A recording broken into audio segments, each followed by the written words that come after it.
देखिए इसमें है एक्टिविटी। शुरुआत ही इसकी चैप्टर नंबर 13 जो है इसकी शुरुआत ही एक्टिविटी से होती है कि आप पहले एक एक्टिविटी करके देखें और फिर ये देखिएगा कि फिर इस चैप्टर को वो एक्सप्लेन करना शुरू करते हैं। तो आप शुरुआत में देखिएगा इसमें क्या दे रखा है। We have all heard of the earthquakes. अच्छा एक बात बताइए, सभी बच्चों को मेरी आवाज सुनाई दे रही है प्रॉपर? Yes Yes, sir. आवाज सभी को सुनाई दे रही है? ठीक है, चलिए जी। तो we have all heard of the earthquakes in Latur, Bhuj, Kashmir, etc., or the cyclones that attack the coastal regions.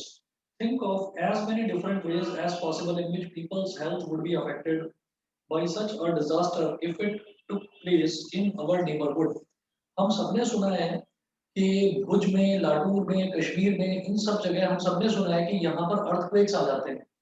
या फिर जो कोस्टल रीजन्स हैं, कोस्टल रीजन्स मतलब जो ऐसे रीजन्स हैं जैसे गुजरात हो गया या महाराष्ट्र हो गया या तमिलनाडु हो गया, केरला हो गया, जहाँ पर नजदीक में समंदर है, यहाँ पर नजदीक में सी है, तो वो कोस्टल रीजन्स कहलाते हैं। तो उन कोस्टल रीजन्स में हमने आसपास सुना है कि उनके आसपास साइक्लोन आ जाता है। साइक्लोन आ जाता है तो उसका असर सीधा सीधा वहां पर रहने वाले लोगों की हेल्थ पर पड़ता है। आप ये देखिएगा कि अगर अर्थक्वेक आ जाए यहाँ पर, तो अर्थक्वेक जब यहाँ पर आ जाएगा तो घर लोगों के गिर जाएंगे, उसके अंदर कुछ लोगों को चोटें लगेंगी, कुछ के हाथ पैर टूट सकते हैं, कुछ लोगों का ऐसा हो सकता है कि डेथ ही हो जाए। तो जो अर्थक्वेक होता है उससे भी लोगों की हेल्थ को नुकसान होता है। साइक्लोन साइक्लोन में कुछ लोग डूब जाते हैं, कुछ लोग डूब कर मर जाते हैं, कुछ लोगों के डूब कर जिनकी जान बचती है उनके लंग्स में इतना पानी इकट्ठा हो जाता है कि उनको लंग्स की प्रॉब्लम हो जाती है। तो बहुत सारी एनवायरमेंटल कंडीशंस हैं जिनकी वजह से हमारे हेल्थ पर कभी भी किसी भी तरीके का असर आ सकता है। ठीक है। अच्छा, सेकंड इन्होंने बोला how many of these ways we can think of are events that would occur when the disaster is actually happening. अब हम अगर ये सोचें, ये एक्टिविटी है कि आपको ये सोचना है कि अगर साइक्लोन में से या अर्थक्वेक में से कोई भी चीज हमारे किसी नेबरहुड में, हमारे घर के आसपास कहीं पर भी आ जाए, तो किस किस तरीके से हमारी जो हेल्थ है, हमारी हेल्थ पर किस किस तरीके से फर्क पड़ सकता है, किस किस तरीके से उस पर असर आ सकता है। तो इन्होंने ये सोचने के लिए बोला। सेकंड पॉइंट, इसका थर्ड पॉइंट देखिएगा एक्टिविटी का। How many of these health related events would happen long after the actual disaster but would still be because of the disaster. तो इनमें से कुछ ऐसा भी हो सकता है कि कोई प्रॉब्लम हमको बहुत दिनों बाद अगर हो, है ना, लेकिन वो कनेक्टेड हो इस डिजास्टर से। वो ऐसा हो सकता है कि जैसे मान लीजिए कहीं पर साइक्लोन आया। ठीक, साइक्लोन आने का मतलब क्या है कि समंदर का पानी बहुत ज्यादा ऊपर ऊपर लेवल तक उठ गया, और ऊपर लेवल तक उठने के बाद में वो कहीं किसी के घरों में चला गया, कहीं किसी की दुकानों में चला गया, कहीं टेम्पल्स में चला गया, या कोई ऐसी जगह हो गई जहां पर पानी इकट्ठा हो सकता है, वहां पर जाकर पानी इकट्ठा हो गया। तो जनरली कोई जगह जो ड्राई रहा करती थी वहां पर जाकर पानी इकट्ठा हो गया। हमने खूब सुना है कि जब पानी इकट्ठा हो जाता है तो वहां पर डेंगू के मच्छर, मलेरिया के मच्छर, ये सारे मच्छर इकट्ठे हो जाते हैं, मॉस्किटोस। तो उनकी वजह से उनकी वजह से जब वो मच्छर डेवलप होंगे तो डिजास्टर तो आ जाया, साइक्लोन तो आ जाया, लेकिन साइक्लोन आने की वजह से जब पानी एक जगह इकट्ठा हो गया, और पानी जब बहुत दिनों तक एक जगह इकट्ठा रहता है, तो वहां पर जो मच्छर है, जो मॉस्किटोज है, वो पैदा होने लगते हैं। और फिर वही जो मॉस्किटोज हैं, वो डेंगू का मच्छर और मलेरिया का मच्छर रुके हुए पानी में ही पैदा होता है। तो वहां से फिर वो मच्छर निकलते हैं और किसी भी इंसान को काट लेते हैं, और फिर उसको मलेरिया, डेंगू या चिकनगुनिया हो जाता है। तो ये कौन सा डिजास्टर हो गया? डिजास्टर तो हुआ, लेकिन डिजास्टर के आफ्टर इफेक्ट्स हैं। उसके कुछ टाइम बाद जो चीजें सामने आती हैं, तो उसको भी उसी डिजास्टर से जोड़कर देखा जा सकता है। अगला पॉइंट क्या बोला इन्होंने एक्टिविटी में, why would one effect on health fall into the first group and why would another fall into the second group. तो इसमें कई तरीके के जो इफेक्ट्स हैं, कोई इफेक्ट तो फर्स्ट ग्रुप में लाई करता है। जैसे अर्थक्वेक आया, घर की छत गिर गई, नीचे दो लोग या तीन लोग या चार लोग सो रहे थे, वो चारों दबे और मर गए, या उनके हाथ पैर टूट गए, या किसी भी तरीके की कोई उनको चोट लग गई ऐसी जो हमेशा के लिए हो गई, कि उनको सारी जिंदगी अब हाथ में चोट लग गई है तो हाथ उनका टेढ़ा हो गया या पैर टेढ़ा हो गया, तो किसी भी तरीके की कोई प्रॉब्लम है, तो वो तो फर्स्ट ग्रुप में लाई करती है, जो डायरेक्ट इफेक्ट होता है। और जो आफ्टर इफेक्ट्स होते हैं, आफ्टर इफेक्ट्स ये होते हैं कि अगर मान लीजिए कहीं पर साइक्लोन आया, उसकी वजह से पानी इकट्ठा हो गया, पानी इकट्ठा होने की वजह से मच्छर वहां पर पैदा होने लगे और उन मच्छरों की वजह से हमको डेंगू, चिकनगुनिया या मलेरिया हो गया। तो ये हो गया सेकंड ग्रुप, ये हमारा आ गया आफ्टर इफेक्ट्स। तो ये एक्टिविटी ये एक्टिविटी आपको सिर्फ और सिर्फ यही समझाने के लिए बताई गई है कि कई चीजों का सीधा सीधा इफेक्ट भी हो सकता है और कई चीजों का लेटर लेटर इफेक्ट यानी कि आफ्टर इफेक्ट भी हो सकता है। ठीक है, उसके बाद अगला देखते हैं। When we do this exercise, we realize that health and disease in human communities are very complex issues with many interconnected causes. We also realize that the ideas of what health and disease mean are themselves very complicated. When we ask what causes disease and how we prevent them, we have to begin by asking what these notions mean. ठीक है, तो अगर हम ये पूछते हैं कि what when we ask what causes diseases and how we prevent them, जैसे फॉर एग्जांपल हमको मान लीजिए हमारी बॉडी का टेम्परेचर बहुत ज्यादा हो गया। हमारी बॉडी का टेम्परेचर जब बहुत ज्यादा हो गया और हमको अभी पता ही नहीं है कि फीवर क्या होता है, तो हमको किसी ने बताया कि तुम्हें फीवर हो गया। हमने पूछा कि ये क्या होता है, तो उन्होंने बोला कि ये डिजीज होती है। हमने पूछा कि ये क्या होता है, कि ये एक ऐसी डिजीज होती है, एक ऐसी बीमारी होती है जिसमें आदमी को थका थका महसूस करता है और आदमी का जो बॉडी का टेम्परेचर है वो बहुत ज्यादा हो जाता है। तो उस केस में हम ये बोलते हैं कि आपको फीवर हो गया। तो फिर हमको ये हमें पहले पता नहीं था, लेकिन फिर हमको पता चल गया कि हाँ हमको फीवर है। तो जैसे ही हमको डिजीज का पता चला तो एकदम से हमारे दिमाग में ये आया कि अब मैं इसको ठीक कैसे करूँ।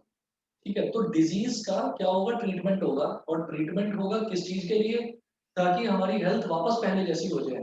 तो हेल्थ का मतलब क्या होता है कि हमारी बॉडी की एक ऐसी कंडीशन जिसमें हम हमारी अपनी डेली की सारी एक्टिविटीज नॉर्मली करते रहें। ठीक है, अगर कोई आदमी है वो अपनी डेली की एक्टिविटीज नॉर्मली कर पा रहा है विदाउट एनी एक्सटर्नल हेल्प, तो हम बोलते हैं कि that person is a healthy person. और अगर नहीं कर पा रहा है ड्यू टू एनी रीजन, तो हम ये कहेंगे कि इसको किसी न किसी तरीके की डिजीज है। फॉर एग्जाम्पल, अगर मान लीजिए हमारा राइट हैंड या हमारा लेफ्ट हैंड ये ठीक से काम नहीं कर रहा है, तो हम ये कहेंगे कि इसको कोई ना कोई बोन्स से रिलेटेड या मसल से रिलेटेड कोई ना कोई डिजीज है, इस वजह से ये अपना काम नहीं कर पा रहा है। तो अगला स्टेप क्या होता है, हम ये देखते हैं कि उसको कैसे करा जाए। अब जब हम डॉक्टर के पास जाते हैं, तो डॉक्टर जो है वो ट्रीट तो उसको करता ही है, लेकिन साथ साथ आपको उसका कॉज भी बताता है कि ये प्रॉब्लम किस वजह से हुई आपको। ठीक है, आपने बहुत ज्यादा काम कर लिया तो आपकी मसल्स में स्ट्रेन आ गया, अब आप इस हाथ से काम नहीं कर पा रहे हो, तो वो बोलेगा आपको कि आप कुछ दिन, ये 2 या 3 कुछ भी आपको मेडिसिन देगा, कि कुछ दिन आप मेडिसिन लीजिए और कुछ दिन आप रेस्ट करिए। तो आपकी जो हाथों की मसल्स हैं वो नॉर्मली, जो इंजर्ड हो चुकी है, वो नॉर्मल पोजीशन में आ जाएंगी और फिर उसके बाद आप काम कर सकोगे। ठीक है ना। तो इसी तरीके से जब भी हम किसी डॉक्टर से बात करते हैं तो डॉक्टर हमको डिजीज का कॉज बताता है और आपको तरीका बताता है हेल्दी रहने का तरीका क्या होता है। कभी भी किसी भी तरीके की बॉडी में प्रॉब्लम आ जाती है, आपके लिवर में प्रॉब्लम है, आपकी किडनी में प्रॉब्लम है, तो पहले तो आप उसका ट्रीटमेंट कराते हैं। और ट्रीटमेंट कराने के बाद में फिर साथ साथ डॉक्टर आपको बता देता है कि आपको ये काम करना है। फॉर एग्जाम्पल, अगर किसी को डायबिटीज इनिशियल स्टेज में डिटेक्ट होता है, तो डॉक्टर उसको बता देते हैं कि आप मीठे वाली चीजें थोड़ी कम कर दीजिए। अगर आप ज्यादा मीठा खाओगे तो ये प्रॉब्लम परमानेंट प्रॉब्लम बन सकती है जिसका कोई ट्रीटमेंट नहीं होता, जिसका कोई इलाज नहीं होता। तो सबसे पहले इसमें जो एक्टिविटी बताई गई है उसमें ये बताया गया है कि एक हेल्दी बॉडी क्या होती है, एक ऐसी बॉडी जो कि नॉर्मली अपने सारे काम कर सके। फिर हेल्दी बॉडी में डिजीज क्या होती है, डिजीज एक ऐसी चीज हो गई जिसकी वजह से हेल्दी बॉडी, मतलब कोई भी हेल्दी बॉडी वो हेल्दी नहीं रहेगी, मतलब वो अब अपने काम प्रॉपर्ली नहीं कर पा रही है, तो हम उसको बोलेंगे कि अब उस बॉडी में डिजीज एंटर कर चुकी है। डिजीज के ट्रीटमेंट के साथ साथ डॉक्टर आपको ये भी बताते हैं कि what was the cause of this disease, ये डिजीज आपको हुई किस वजह से। ये इंट्रोडक्टरी पार्ट शुरुआत में था। उसके बाद नेक्स्ट देखिएगा, we have seen that cells are the basic units of living beings. Cells are made of a variety of chemical substances, proteins, carbohydrates, fats और lipids and so on. वो जो cells होते हैं, अब शुरुआत जो होती है, why do we fall in chapter, ये cells से शुरुआत होती है इसकी। वो जो cells हैं,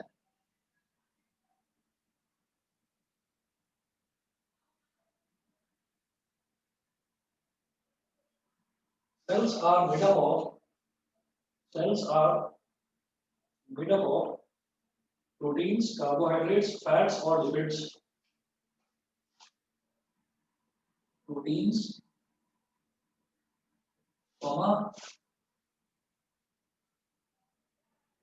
carbohydrates fats or lipids,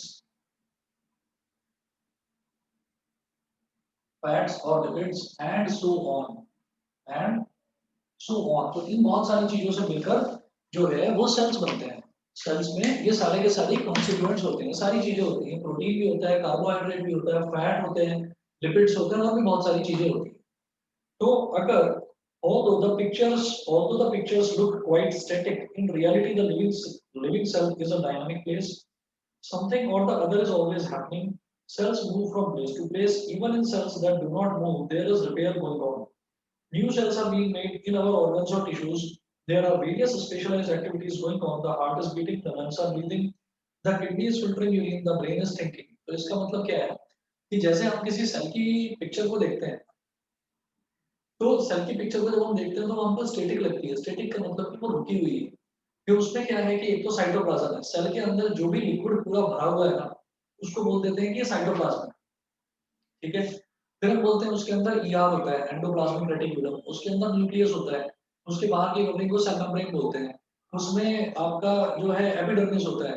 तो ये बहुत सारी चीजें होती हैं जो हम कहते हैं कि हाँ सेल के अंदर है, ये सारी चीजें हमको सेल में मिलती है। साइटोप्लाज्म हो गया, एपिडर्मिस हो गया, और आपका सेल मेम्ब्रेन हो गया, और न्यूक्लियस हो गया, और जो है माइटोकॉन्ड्रिया हो गया। तो ये सारी की सारी चीजें सेल के अंदर मिलती हैं। तो पिक्चर देखने पर ऐसा लगता है कि सेल जो है वो एक स्टैटिक थिंग है। स्टैटिक का मतलब क्या है कि उसके अंदर किसी तरीके का कोई मूवमेंट नहीं हो रहा है, जबकि actual picture is quite different. जो सेल होता है, सेल डायनामिक होता है। डायनामिक का मतलब क्या है कि सेल के अंदर किसी ना किसी तरीके की कोई ना कोई एक्टिविटी चलती रहती है। चलती रहने का मतलब क्या है कि सेल में किसी ना किसी तरीके का मोशन होता रहता है। सेल में किसी ना किसी तरीके का मोशन होता रहता है। मोशन का मतलब क्या है कि अ, कोई चीज एक जगह से दूसरी जगह जाती है, कोई चीज दूसरी जगह से पहली जगह आ जाती है। तो ये सेल्स में मोशन लगातार चलता रहता है। ठीक है, इसीलिए हम कहते हैं कि सेल स्टैटिक मतलब रुका हुआ नहीं होता। सेल के अंदर जो है कुछ ना कुछ मोशन चलता रहता है, डायनामिक होता है सेल। इसके बाद हमने ये कहा कि बल्कि जो सेल्स हैं, सेल्स से मिलकर बहुत सारे सेल्स से मिलकर टिश्यूज बनते हैं, और टिश्यूज से मिलकर ऑर्गन्स बनते हैं। तो जो अलग अलग ऑर्गन्स हैं उनके स्पेशलाइज्ड फंक्शंस हैं जो लगातार चलते रहते हैं, कुछ ना कुछ काम चलता ही रहता है। फॉर एग्जांपल अगर हम हार्ट की बात करें, अगर हम हार्ट की बात करें तो heart is continuously beating.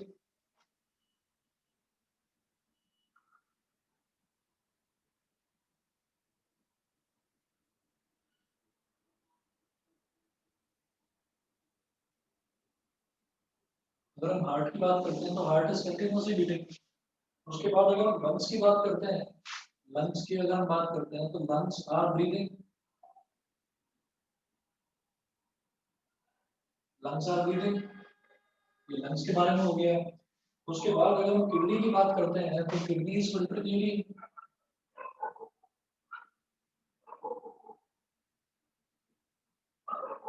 Kidney is filtering urine, kidney का काम होता है यूरिन को फिल्टर करना।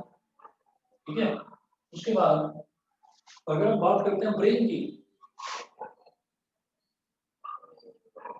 तो ब्रेन इज कंटिन्यूअसली थिंकिंग। इनमें से कोई भी ऑर्गन जो है वो ऐसा तो है नहीं कि थोड़ा सा काम कर लिया और फिर रेस्ट रेस्ट लेने के लिए बैठ गया, उसने कुछ नहीं करा। तो सीधी सीधी बात है, हार्ट हमेशा बीट करता ही रहेगा। हार्ट ने अगर बीट करना बंद कर दिया तो इसका मतलब इंसान फिर जिंदा नहीं रह सकता, इंसान मर जाएगा। Lungs are breathing, lungs continuously सांस लेते रहेंगे। आप इंटेंशनली थोड़ी देर के लिए सांस रोक सकते हैं, लेकिन ज्यादा से ज्यादा 1 मिनट, ज्यादा से ज्यादा 2 मिनट, 2 मिनट से ज्यादा नहीं रोक पाओगे कोई भी सांस। आपको सांस लेनी ही पड़ेगी। आप सांस लेंगे तो फिर आपके लंग्स काम करना शुरू करेंगे। तो lungs are continuously breathing. Kidney is filtering urine, kidney का काम होता है यूरिन को फिल्टर करना। ऐसा तो है नहीं कि किडनी ने काम करना बंद कर दिया। अगर किडनी ने काम करना बंद कर दिया तो आदमी कोलैप्स होकर गिर जाएगा। ठीक है ना। तो यूरिन का हमेशा फिल्टर आउट होना बहुत जरूरी है। इसीलिए ये भी कहा जाता है कि आपको थोड़ा थोड़ा पानी दिन में पीते रहना चाहिए। किडनी प्रॉपर्ली उसमें फंक्शन करती रहती है। नहीं तो किडनी श्रिंक होने लगती है। अगर कोई भी पानी नहीं पीता है ना, तो किडनीज जो है वो श्रिंक होने लगती है। तो इसलिए कहा जाता है कि आप एक आदत डालिए। जब वो आदत डालते हैं, जैसे अभी कोरोना वायरस चल रहा है, तो आप में से ज्यादातर सभी लोगों ने ये आदत डाली है। कोई भी घर से बाहर जाता है तो वापस आने के बाद में, पहले कभी ऐसा करते थे नहीं करते थे वो तो नहीं पता, लेकिन अब सभी लोग ऐसा करते हैं कि कहीं भी अगर बाहर जा रहे हैं तो वहां से वापस आते ही हाथ धोएंगे अपना। अगर आप बाहर कहीं भी जा रहे हैं, इनफैक्ट घर में भी है, तो आपकी कोशिश रहेगी ज़्यादा से ज़्यादा आप अपने नाक को और मुँह को टच ना करें, ठीक है ना? घर में तो we are in virus free environment, लेकिन बाहर पता नहीं कि किस आदमी को इन्फेक्शन हो रखा है। उसने उस चीज़ को टच करा, उस चीज़ को आपने टच करा, टच करने के बाद गलती से जैसे आदत होती है ना कि हमने अपनी नाक को ऐसे घुमाया या हमने अपने कोई चीज़ खाई, तो हमारा हाथ भी थोड़ा-सा हमारे मुँह के अंदर चला गया। तो इस वजह से ये कुछ प्रैक्टिसेज़ होती हैं, कुछ प्रैक्टिसिंग होती है जो हमको प्रैक्टिसेज़ करनी चाहिए, डेवलप करनी चाहिए। फॉर एग्ज़ाम्पल पानी पीना, ये हमारा किडनीज़ नॉर्मली काम करती है। Brain is thinking. आप क्या सोच रहे हो कि आप सो गए तो ब्रेन काम नहीं करता, सोते हुए भी ब्रेन काम करता है। सोते सोते नींद में आपका नेक्स्ट डे एग्जाम होता है, कई बार बच्चों को रात में एकदम घबरा के उठते हैं, उनको सपना आता है कि मेरा एग्जाम चल रहा है और मैं तो दौड़ता रह गया और मेरी स्कूल की बस निकल गई, है ना? तो मतलब आप एकदम से घबरा कर उठते हैं, तो इसका मतलब क्या है? कि सोते हुए भी आपका दिमाग सोच रहा है, आप कुछ सोच रहे हो और इस तरह से सोच रहे हो कि आपको visualising, you are visualising a video, you are visualising a picture. आप एक पिक्चर देख रहे हो, आपको ऐसा लग रहा है जैसे एक मूवी चल रही है, आप कुछ ना कुछ सपना देख रहे हो, ठीक है? तो ब्रेन जो है, ब्रेन के सेल्स हैं वो कंटीन्यूअसली मूव करते रहते हैं, कंटीन्यूअसली उनका काम चलता रहता है, यानी कि ब्रेन इज कंटीन्यूअसली थिंकिंग। तो हमारे जितने भी ऑर्गन्स हैं वो कंटीन्यूअसली कुछ ना कुछ अपना अपना काम कर रहे हैं। और जब ऑर्गन्स काम कर रहे हैं दैट मीन्स टिश्यू काम कर रही है, जब टिश्यू काम कर रही है दैट मीन्स सेल्स काम कर रहे हैं। क्यों? क्योंकि टिश्यू सेल से मिलकर बनते हैं और टिश्यू से मिलकर ऑर्गन्स बनते हैं। अब all these activities are interconnected. अगर मान लीजिए मैं इन चार ऑर्गन्स की बात करता हूँ, तो इनकी जो चारों की एक्टिविटी है, ये आपस में एक दूसरे से कनेक्टेड है, इंटरकनेक्टेड है। For example, if the kidneys are not filtering urine, सोच लीजिए कि किडनी में कोई प्रॉब्लम आ गई और किडनी ने यूरिन को फिल्टर करना बंद कर दिया, समझ गए? Poisonous substances will accumulate. तो फिल्टर करने का मतलब क्या होता है? फिल्टर करने का मतलब ऐसा थोड़ी है कि मैंने पानी पिया, मैंने पानी पी लिया बहुत सारा और फिर मेरी बॉडी में से पानी निकल रहा है तो वो साफ पानी निकल रहा है, नहीं। हमारी बॉडी में जितने भी पॉइजनस सब्सटेंसेस हैं, पूरी बॉडी की क्लीनिंग किससे होती है? पानी से ही होती है। आप पानी पिएंगे तो पानी के थ्रू क्या होता है कि पानी पूरी बॉडी में घुस जाता है और पूरी बॉडी में जितने भी पॉइजनस सब्सटेंसेस हैं वो सब यूरिन के थ्रू निकल जाते हैं और जो काम की चीज होती है वो बॉडी के अंदर रुक जाती है, ठीक है ना? तो इस वजह से हम ये कहते हैं कि किडनी ने अगर किडनी ने काम करना बंद कर दिया या फिल्टर करना बंद कर दिया यूरिन को, फिल्टर करने का मतलब ये है कि उसने पॉइजनस सब्सटेंसेस को हटाना बंद कर दिया, तो सारे के सारे पॉइजनस सब्सटेंसेस हमारी बॉडी में इकट्ठे होने शुरू हो जाएंगे। एक्यूमुलेट करने का मतलब होता है इकट्ठा हो जाना, all the poisonous substances will get accumulate inside the body. अच्छा, under such conditions the brain will not be able to think properly. जब पॉइजनस सब्सटेंसेस बॉडी के अंदर इकट्ठे हो जाएंगे तो ब्रेन ढंग से काम नहीं कर पाएगा, ब्रेन ढंग से थिंक नहीं कर पाएगा, सोच नहीं पाएगा। आपसे कोई आपका नाम पूछेगा, आप सोचते ही रह जाओगे कि मेरा नाम क्या है, भूल गए। क्यों? क्योंकि बॉडी में पॉइजनस सब्सटेंसेस एक्यूमुलेट हो गए हैं, तो वो आपके हर ऑर्गन को डिस्टर्ब करेंगे। Next, for all these interconnected activities, energy and raw material are needed from outside the body। ये जितनी भी इंटरकनेक्टेड एक्टिविटीज हैं, इन सभी एक्टिविटीज के लिए एनर्जी और रॉ मटेरियल बाहर से चाहिए होता है। भाई पानी जो है बॉडी के अंदर तो डेवलप नहीं होता, पानी मुझे बाहर से चाहिए होता है। पानी मैं पीता रहूंगा तो किडनी प्रॉपर्ली फंक्शन करती रहेगी। For all these interconnected activities energy and raw material are needed from outside the body, full stop. In other words, food is a necessity for cell and tissue functions. Food जो है sales के लिए और tissues के functions के लिए necessity है, जरूरी है। अगर वो नहीं होगा तो टिश्यूज और सेल्स ठीक से काम नहीं कर पाएंगे। Anything that prevents proper functioning of cells and tissues will lead to a lack of proper activity of the body। Anything that prevents proper functioning of cells। आपने सुना होगा जब बहुत ज्यादा गर्मियां होती हैं, बहुत ज्यादा गर्मियों में कई बच्चों को आदत होती है, ज्यादातर सभी बच्चों को आदत होती है कि वो खेलते हैं, खूब खेलते हैं, उनको फर्क ही नहीं पड़ता धूप निकल रही है, छाँव हो रही है, क्या हो गया। पेरेंट्स आपके मना करते हैं कि धूप में मत खेलो, धूप में मत खेलो। क्यों मना करते हैं? उसका रीजन ये है कि जब हम कोई काम करते हैं, फॉर एग्जाम्पल, अभी पढ़ाई का एग्जाम्पल तो चलो छोड़ते हैं, क्योंकि पढ़ाई तो बहुत कम बच्चे हैं जो मन से करते हैं, ज्यादातर बच्चों को पुश किया जाता है, जबरदस्ती पढ़ दो पढ़ दो पढ़ दो बोला जाता है। लेकिन खेल में आप सभी बच्चों का दिमाग लगता है। अगर मान लीजिए खेलने की कोई बात हो जाए तो आप सारे बच्चे पागलों की तरह दौड़ते हो और अपना बस खेलना है खेलना है खेलना है, पूरा पूरा दिन खेलते हैं कई बच्चे तो। तो वो पेरेंट्स आपको धूप में खेलने के लिए क्यों मना करते हैं? वो इसलिए मना करते हैं कि धूप में खेलते टाइम जब आप खेल रहे हैं धूप में तो आपको पता ही नहीं चलेगा। आप तो खेल में इतने इन्वॉल्व हो चुके हो कि आपको पता ही नहीं चलेगा कि आपकी बॉडी का डिहाइड्रेशन हो रहा है धीरे-धीरे। धूप में क्या होता है, धूप में ज़्यादा स्वेटिंग होगी तो जो बॉडी के अंदर जो वाटर है, जितना वाटर एसेंशियली हमको चाहिए होता है, वाटर प्लस एसेंशियल सॉल्ट्स भी बाहर निकलते हैं। जब आप रनिंग करते हैं, आप खेलते हैं तो सॉल्ट्स भी निकलते हैं। अगर ये मैंने खुद एक्सपीरियंस करा है, चलिए मैं आपको बताता हूँ। ये मैंने खुद एक्सपीरियंस करा है कि जब आप बहुत ज़्यादा खेलते हो ना, जब आप बहुत ज़्यादा खेलते हो, आप लोगों ने एक चीज़ देखी होगी कि जब आप बहुत ज़्यादा खेलते हैं, आप स्कूल में गए, आप स्कूल में गेम्स का पीरियड हुआ और आपने खूब खेलना शुरू करा, पसीने-पसीने हो गए, तो आपकी जो ट्राउज़र होती है या शर्ट होती है, वो उसमें पसीना-पसीना हो जाता है सब जगह और जब वो पसीना सूखता है तो आपने देखा होगा व्हाइट-व्हाइट कलर के ना छोटे-छोटे निशान पड़ जाते हैं उस पर। वो व्हाइट-व्हाइट कलर के निशान क्या है? वो बॉडी से एसेंशियल सॉल्ट्स भी बाहर निकल गए। ठीक है? स्वेट के साथ-साथ बॉडी से एसेंशियल सॉल्ट्स भी बाहर निकल गए जो बॉडी के फंक्शन के लिए ज़रूरी होते हैं। तो अब क्या होता है कि वो आपके कपड़ों पर जाकर टच हुए, कपड़ा जब सूखा तो आपको बहुत छोटे-छोटे से व्हाइट कलर के निशान दिखाई दे जाते हैं। फिर घर पर मम्मी कपड़े देखते ही बता देती है कि आज तो तू धूप में खेल के आया है या आज तो तू धूप में खेल कर आई है। वो बता देते हैं, तो उससे उनको पता चल जाता है कि भई ये पसीने के निशान हैं। वो पसीने का क्या होता है, मैं बताता हूँ हमने एक बार अभी 2000 आई थिंक 16 या 17 हाँ, 2017 में मैंने मैराथन जो रेस होती है मैंने उसमें पार्टिसिपेट करा अब से 3 साल पहले। तो रेस में पार्टिसिपेट करा, पहले कभी इतना लंबा नहीं दौड़ा था, तो उसमें 10 किलोमीटर लगातार आपको दौड़ना होता है, साढ़े 10 किलोमीटर 10.5 और 10.5 किलोमीटर हाफ मैराथन। हमने दौड़ना शुरू करा, दौड़ते गए, तो पैरों में दर्द होने लगा। आदत तो थी, पहले प्रैक्टिस कर रखी थी दौड़ने की, क्योंकि रजिस्टर करा दिया था काफ़ी पहले, तो प्रैक्टिस कर रखी थी। तो धीरे-धीरे दौड़ते गए, वो लगभग 1 घंटे के बाद में या 1 घंटा 15 मिनट या 1 घंटा 20 मिनट, इतना टाइम था मुझे। तो इतने टाइम में फिर वो साढ़े 10 किलोमीटर कंप्लीट हो गए और मैं बहुत बुरी तरह से थक चुका था और मैंने लाइफ में कभी इतना इतना नहीं मैं कभी दौड़ा था। तो दौड़ने के बाद में जब हम रुके, तो रुकने के बाद में मैंने देखा पूरी बॉडी में पसीने-पसीने बहुत बुरी हालत थी और पूरी बॉडी ना लाल हो रखी थी। तो फिर वहाँ पर जितने भी फिनिशर्स थे, जिन्होंने वो रेस कंप्लीट कर ली थी, उन सबको एक प्लेटफ़ॉर्म पर खड़ा करा गया और सबकी फ़ोटोग्राफ्स हुई। तो फ़ोटोग्राफ में जितने भी लोग थे, चाहे वो कम एज का हो या ज़्यादा एज का हो, उनके सबके चेहरे लाल हो रखे थे। सबके चेहरे लाल हो रखे थे। लाल क्यों हो रखे थे? क्योंकि आप लगातार दौड़े, तो आपका जो हार्ट है, वो बहुत तेज़ी से बीट कर रहा था। तो इसका मतलब क्या था, जो ब्लड का सर्कुलेशन था, वो बहुत फ़ास्ट हो गया बॉडी के अंदर। तो वो ब्लड रेड कलर का होता है, जो हमारी वेन्स होती हैं, वो बहुत पतली-पतली होती हैं।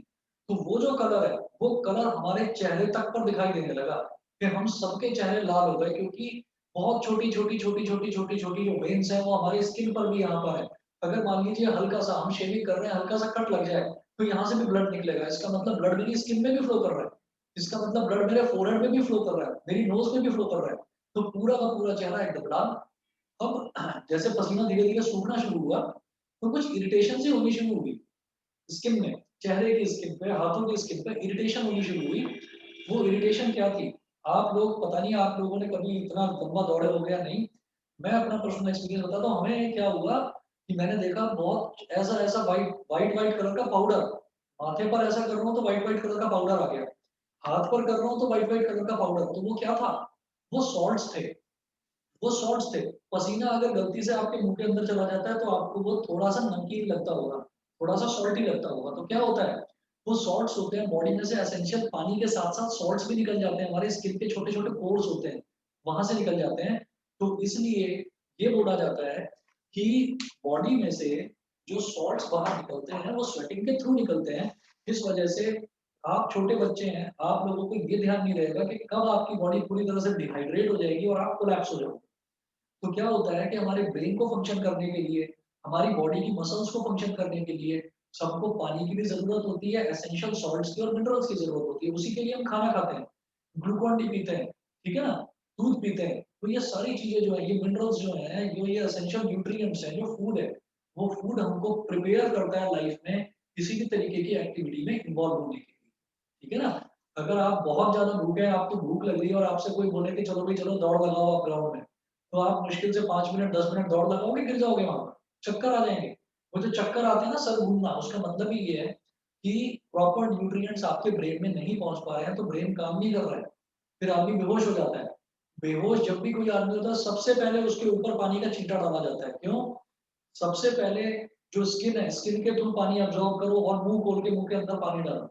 तो पानी के अंदर सोडियम, पोटेशियम, कैल्शियम, बहुत सारे मिनरल्स होते हैं। तो वो मिनरल्स फटाफट फटाफट बॉडी के जो सेल्स हैं, जो कि धीरे धीरे धीरे धीरे कोलैप्स होकर डेड होने वाले हैं, वो उनको डेड होने से बचा लेते हैं, ठीक है ना। तो इस वजह से ये बोला जाता है कि धूप में मत खेलो। इसी वजह से ये कहा जाता है कि अगर आप धूप में खेल रहे हैं तो थोड़ी थोड़ी देर में पानी पीते रहो, ठीक है। तो जितनी भी एक्टिविटीज है, हार्ट को बीट करने के लिए, लंग्स को बीट करने के लिए, किडनी को यूरिन फिल्टर करने के लिए, ब्रेन को सोचने के लिए, इन सबको किसी ना किसी तरीके के मिनरल्स की जरूरत होती है। बताइए जी, अभी तक का जो मैंने बताया वो सभी को क्लियर है? Yes, Yes, sir. sir. ठीक है, Yes, sir. बस Yes, sir. 1 मिनट का टाइम दो, पानी पी रहा हूँ जरा मैं।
ठीक है, उसके बाद है anything that prevents proper functioning of cells and tissues will lead to a lack of proper activity of the body. It is in this context that we will now look at the notions of health and disease. तो next जो आपका topic इसमें शुरू होता है, ये है health and its failure, the significance of health.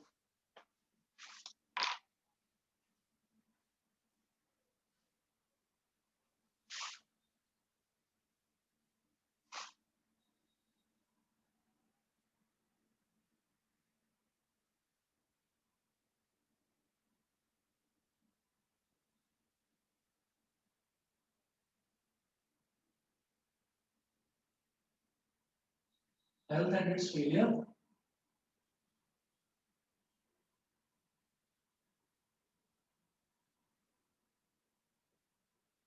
The significance of health. Significance का मतलब होता है बेटा importance, कि health की importance क्या है. The significance of health. We have heard the word health used quite frequently all around us. We use it ourselves as well when we say things like my grandmother's health. When we say things like my grandmother's health is not good. Our teachers use it when they scold us, saying this is not a healthy attitude. What does the word health mean? तो इसका मतलब क्या है कि जो भी चीज ठीक है ना, जो भी चीज सही है, उसको हम बोल देते हैं हेल्दी। जैसे हमने बोला कि अगर हमारी ग्रैंड मदर अपने जो डेली रूटीन वर्क है, अगर वो अपना डेली रूटीन वर्क ठीक से नहीं कर पा रही है, तो हम ये बोलेंगे कि my grandmother's health is not good, it is not in proper condition, तो हम ये बोलेंगे। अच्छा, और अगर मान लीजिए ये है कि हमने किसी तरीके की कोई बदतमीजी कर दी या कुछ गड़बड़ किया अपनी क्लास में, तो हमारे टीचर ने हमको डांट दिया, तो he or she will scold us by saying that you are not having a healthy attitude, कि आपका एटीट्यूड हेल्दी नहीं है। हेल्दी का मतलब आपका एटीट्यूड ठीक नहीं है, आप अपना एटीट्यूड ठीक करिए, ठीक है। तो ये जो चीज है, किसी भी चीज का प्रॉपरली काम करने को हम ये बोलते हैं कि वो हेल्दी है। अगर मान लीजिए हमारा ब्रेन प्रॉपरली काम कर रहा है, तो my brain is working in a healthy manner. अगर मैं अपने सारे काम अच्छे तरीके से करता हूँ, तो he is working in a very healthy manner, ठीक है। और अगर मान लीजिए मेरा एटीट्यूड बहुत अच्छा है, तो सब ये कहेंगे कि हाँ, he has got a very good attitude, a very healthy attitude. तो इस तरीके से हेल्थ का मतलब क्या होता है, किसी भी चीज का अच्छी कंडीशन में होना, हम उसको बोलते हैं कि दैट थिंग इज हेल्दी, ठीक है। उसके बाद if we think about it, we realize that it always implies the idea of being well.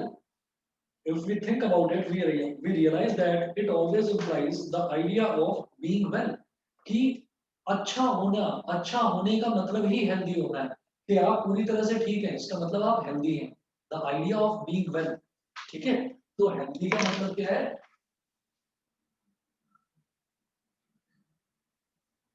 Healthy means, healthy means being well. आप अच्छे हैं, आप ठीक हैं, तो इसका मतलब you are healthy. Healthy means being well. फिर नेक्स्ट देखते हैं, we can think of this well-being as effective functioning. For our grandmother, being able to go out to the market or to visit neighbor is being well, and not being able to do such things is poor health.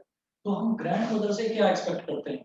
हम grand mother से यही तो expect करेंगे कि वो grand mother जो है, अगर मार्केट जा पा रही है खुद से, ठीक है, विदाउट एनी सपोर्ट, अगर वो मार्केट जा पा रही है ठीक से, या हमारे जो नेबर हैं वो नेबर के घर तक ठीक से जा पा रही हैं, तो हम ये बोलेंगे कि my grand mother is healthy, ठीक है ना। तो उनके लिए ये चीज होना हेल्दी है, ठीक है। अच्छा, और अगर मान लीजिए हम अपनी बात करें, तो हमारी एज क्योंकि हमारी ग्रैंड मदर से बहुत कम है, तो हम ये कहेंगे कि हमारी एज हमारी ग्रैंड मदर से बहुत कम है, तो हम ये कहेंगे हमारे लिए, अगर हम पड़ोस में जा पा रहे हैं, नेबरहुड में जा पा रहे हैं, या मार्केट तक जा पा रहे हैं, तो हम उसको हेल्दी होना नहीं कहेंगे। हम कहेंगे हाँ ठीक है, ये तो नॉर्मल है, ठीक। हाँ, अगर ये है कि हम प्रॉपरली अच्छे से दौड़ पा रहे हैं, ऐसा है कि खेलते टाइम अगर मान लीजिए हम थक जाते हैं, या हमको मतलब बुखार हो जाता है, या हमारी तबीयत ठीक हो जाती ठीक नहीं रहती है, चक्कर आ जाते हैं, तो हम बोलेंगे कि हम हेल्दी नहीं है, ठीक है ना। लेकिन फॉर माई ग्रैंड मदर, उनके लिए नॉर्मली अगर वो चल फिर रही हैं, अपने काम खुद से कर रही हैं, मार्केट जा रही हैं और नेबरहुड तक चली जाती हैं, तो हम ये कहेंगे कि हाँ, वो हेल्दी है। तो हेल्दी होने का criteria, it depends from person to person.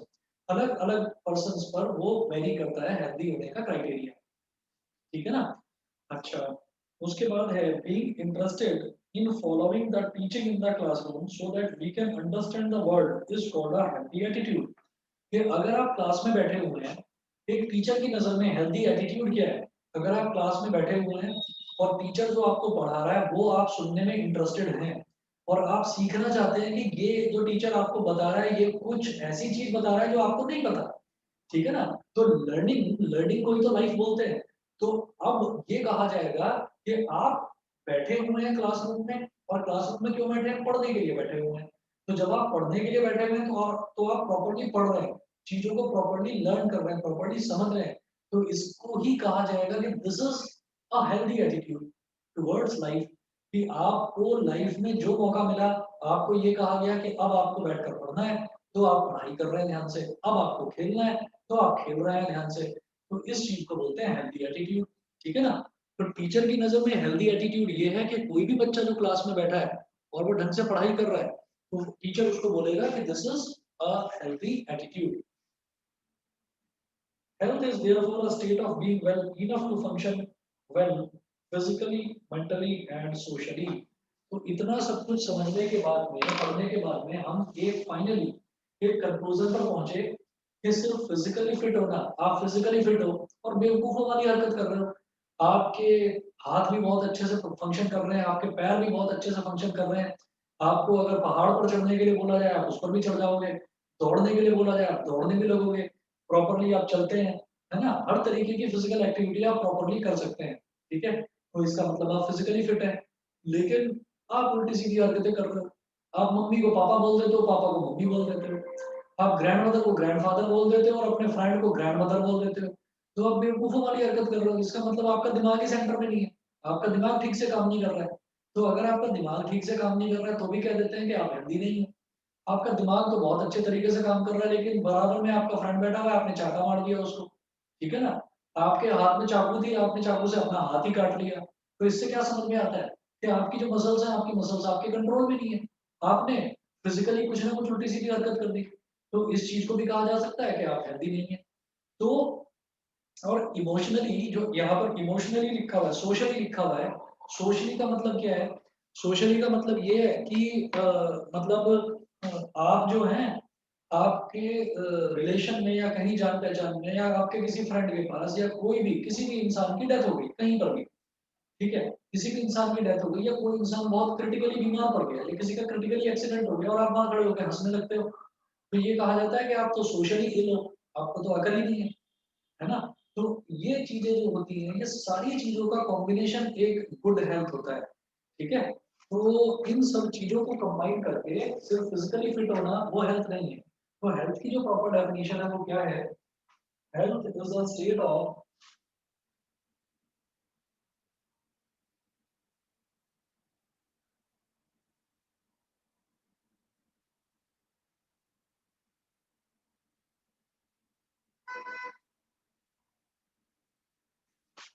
health is a state of well-being. Health is a state of well-being, well-being, well enough to function well,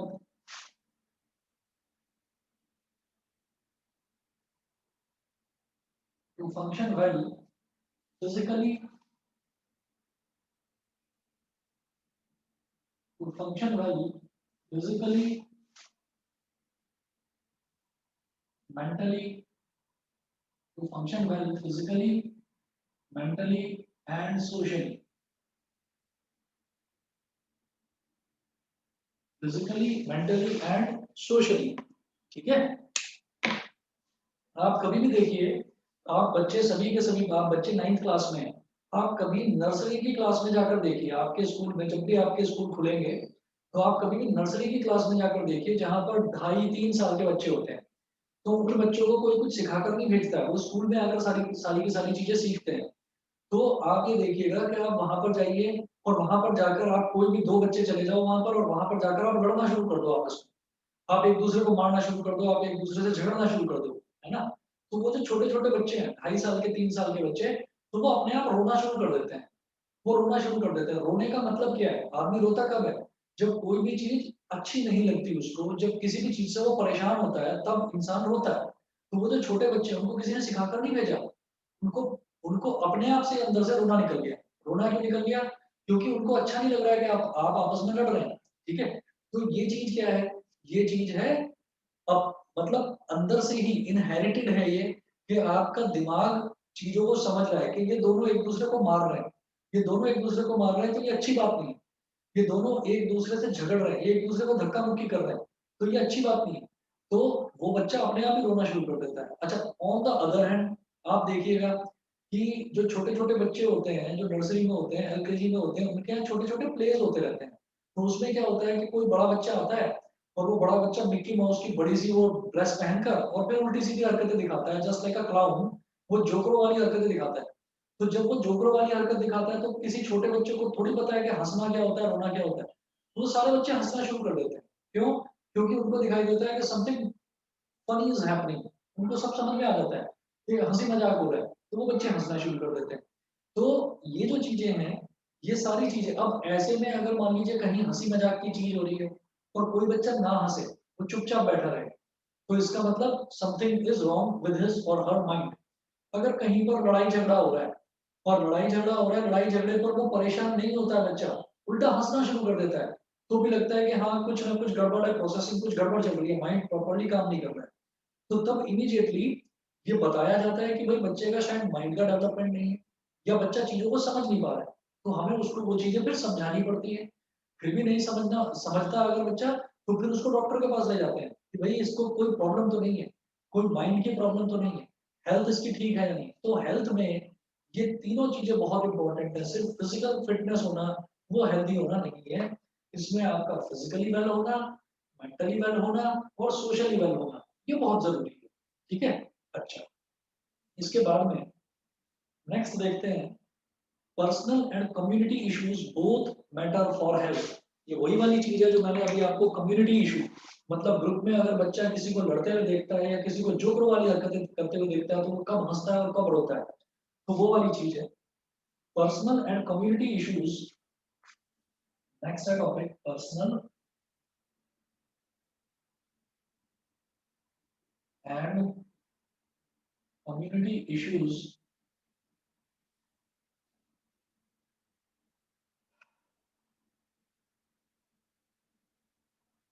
issues both personal and community issues both matter for health.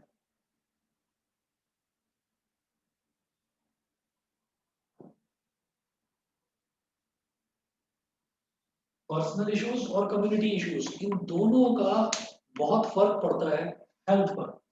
Personal issues, personal issues आप अंदर से किसी बात से परेशान हैं, आप किसी चीज को सोचते जा रहे हैं सोचते जा रहे हैं, तो उसका असर आपकी हेल्थ पर पड़ेगा। कम्युनिटी इश्यूज, कम्युनिटी इश्यूज का मतलब क्या है, आपकी कम्युनिटी, आपके आसपास रहने वाले लोग अगर वो बहुत ज्यादा खुश रहते हैं तो आप भी खुश रहना शुरू करोगे, आप भी हंसोगे, और आप भी खुश रहोगे तो आपकी हेल्थ भी ठीक रहेगी। अगर आपके आसपास वाले लोग वो बहुत परेशान रहते हैं तो आप भी परेशान रहना शुरू कर दोगे और आपकी भी हेल्थ पर असर पड़ेगा। तो वही चीज है, if health means a state of physical mental and social wellbeing, it can not be something that each one of us can achieve entirely on our own. तो हेल्थ जो है, आप सोचो कि आप अपने आप से कुछ काम करके अपने आप से आप अच्छे हेल्दी हो जाओ, नहीं, उसमें आपके कुछ पर्सनल इश्यूज और कुछ कम्युनिटी इश्यूज, इन दोनों का असर पड़ता है। सुनिएगा कैसे। The health of all organisms will depend on their surroundings or their environment. The environment includes the physical environment. So, for example, health is at risk in a cyclone in many ways. अगर आपके आसपास के environment में cyclone आ रहा है, cyclone मतलब तूफान आ रखा है, तो क्या होगा, आपकी हेल्थ जो है वो रिस्क पर है। कभी भी आपको चोट लग सकती है, या हो सकता है पानी के साथ पानी आपको बहा कर ले जाए, आप मर भी सकते हो, गायब भी हो सकते हो। ठीक है। तो इसका मतलब क्या है कि जो एनवायरनमेंट है आसपास का, उसकी वजह से भी हेल्थ पर फर्क पड़ता है। Next, but even more importantly, human beings live in societies. इससे भी ज्यादा इंपॉर्टेंट क्या है कि जो ह्यूमन बीइंग्स है, जो इंसान है, वो सोसाइटीज में रहते हैं। Our social environment therefore is an important factor in our individual health। तो हमारा जो सोशल एनवायरनमेंट है वो एक बहुत इंपॉर्टेंट फैक्टर है हमारी इंडिविजुअल हेल्थ में, हेल्थ के लिए। कैसे, we live in villages, towns or cities, in such places even our physical environment is decided by our social environment। हमारा फिजिकल एनवायरनमेंट मतलब क्या है कि हमारे आसपास क्या क्या चीजें हो रही हैं, वो भी डिपेंड करता है हमारे आसपास की सोसाइटी पर। सोसाइटी में अगर ज्यादातर लोग स्मोकिंग कर रहे हैं, आपके आसपास के लोग स्मोकिंग कर रहे हैं, तो स्मोकिंग का जो धुआं है वो आपके अंदर भी जाएगा, तो आपकी भी हेल्थ पर तो असर पड़ेगा ना। ठीक है। इसीलिए ये कहते हैं कि भाई सोसाइटी अच्छी होनी चाहिए, सोसाइटी ऐसी ना हो, आपकी जो संगत है, आपके साथ वाले जो लोग हैं, वो ऐसे ना हो कि बहुत ज्यादा स्मोक कर रहे हैं। स्मोक करेंगे तो उसका धुआं आप भी इनहेल करेंगे, आपको भी प्रॉब्लम हो जाएगी। ठीक। दूसरा, अगर आपके आसपास के लोग बहुत ज्यादा हेल्थ कॉन्शियस हैं, वो सभी लोग, आसपास सभी लोग ये कहते हैं कि भाई हम हर एक इंसान को कम से कम 4 पौधे लगाने चाहिए और उनकी केयर भी करनी चाहिए, उनमें रेगुलर वाटरिंग करनी चाहिए ताकि वो पौधे बड़े हों और हमको ऑक्सीजन दें। तो वो लोग भी पौधे लगाएंगे तो उनको देख देख आपका भी मन करेगा मैं भी 4 पौधे लगाता हूँ। ठीक, तो सभी लोग ऐसे पौधे लगाने शुरू करेंगे तो एक इंसान के लिए 4 पौधे तैयार हो जाएंगे, और वो जो 4 पौधे हैं उनसे वो प्रॉपर ऑक्सीजन ले सकता है। तो फिर कभी कोई पॉल्यूशन की, कभी किसी तरीके की कोई प्रॉब्लम होगी। प्रॉब्लम ही ये होती है कि कोई आदमी कभी पौधा लगाता ही नहीं। ठीक है ना। हो सकता है आपने कभी कोई पौधा ही ना लगाया हो सकता है मैंने कभी कोई पौधा ही ना लगाया हो, है ना। तो वो चीज बहुत जरूरी होती है। वो चीज किस पर डिपेंड करती है कि आपका एनवायरनमेंट कैसा है। आपके साथ के बच्चे अगर पौधा लगाना शुरू करेंगे तो आप भी कहेंगे मम्मी मैं भी पौधा लगाने जाऊंगा, मुझे भी एक पौधा लगाना है, मुझे पानी दे दो और मुझे एक पौधा दे दो आप। तो ये एनवायरनमेंट और सोसाइटी, उस सब चीजों का फर्क पड़ता है हमारी हेल्थ पर। Consider what would happen if no agency is ensuring that garbage is collected and disposed. What would happen if no one takes responsibility for clearing the drains and ensuring that water does not collect in the streets or open spaces? हम लोग घरों में जो कूड़ा इकट्ठा होता है, जो गार्बेज इकट्ठा होता है, हम उसको क्या करते हैं, हम उसको फेंक देते हैं। हम उसको फेंक देते हैं तो कभी ये तो सोचना चाहिए कि वो जा कहाँ पर रहा है। उसको कोई ना कोई आदमी तो उठाकर ले जाता है, कोई तो सफाई कर रहा है। अगर सभी ने सफाई करना बंद कर दिया तो फिर वो कूड़ा जाएगा कहाँ? ठीक है ना? तो ये चीज इंपॉर्टेंट है कि अगर जो गार्बेज है, अगर गार्बेज को प्रॉपर्ली हम डिस्पोज नहीं कर पा रहे हैं तो इसका मतलब ये है कि again my health is at risk. अगर कहीं पर स्ट्रीट में, विलेज में, टाउन में कहीं पर गंदगी हो रही है, कहीं पर पानी इकट्ठा हो रहा है, हम उसको साफ नहीं कर रहे हैं, कोई रिस्पॉन्सिबिलिटी नहीं ले रहा है उस चीज की, तो अगेन हमारी हेल्थ पर ही उसका असर पड़ने वाला है। So if there is a great deal of garbage thrown in our streets, or if there is open drain water lying stagnant around where we live, the possibility of poor health increases. Therefore, public cleanliness is important for individual health. अगर मान लीजिए नालियों का पानी वो सड़क पर बहने लगे, है ना, और साफ सफाई कोई करे ही ना, कूड़ा सब सड़क पर फेंकने लगे, तो गंदगी हो जाएगी चारों तरफ और उस गंदगी में तरह तरह के गंदे ऑर्गेनिजम्स डेवलप होंगे और फिर हमारी ही हेल्थ पर उसका असर पड़ेगा। इसीलिए कहते हैं कि क्लीनलीनेस बहुत जरूरी है। ठीक है, तो इसका ये वाला जो चैप्टर है अभी इसमें आज इतना ही करते हैं और बाकी मैं कल करूंगा। ठीक है ना? तो आज के लिए बेटा इतना ही। ठीक है, और मैंने कुछ बच्चों को ये बताया था कि कुछ बच्चों ने, अभी मैंने टेस्ट पेपर्स चेक करके भेजे थे, तो कुछ बच्चों ने ना टेस्ट अभी तक करा नहीं है, लगभग 3-4 बच्चे हैं बैच में। तो मैंने उनको सबको मैसेज कर दिया था आप 2 दिन 3 दिन 4 दिन का टाइम ले लो और टेस्ट पेपर कंप्लीट करके मेरे को भेज देना, व्हाट्सएप कर देना। ठीक है?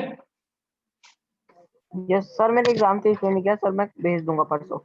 हाँ ठीक है, चलिए बेटा फिर ओके।